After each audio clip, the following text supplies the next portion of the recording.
Lía, ¿qué tú estás escribiendo? ¿Y cuántos años Lía tiene? ¿Cuántos años? Un año. Ok. ¿Y cómo tú te llamas? ¿Cómo tú te llamas? Bórralo, borra eso. Es fácil.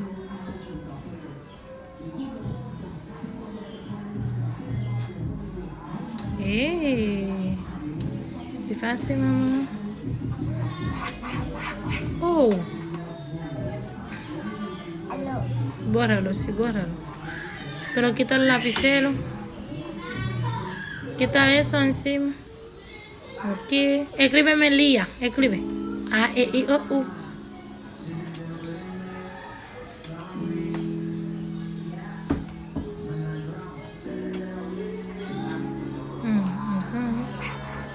A, O. Ok. Good job. Bravo, Alia.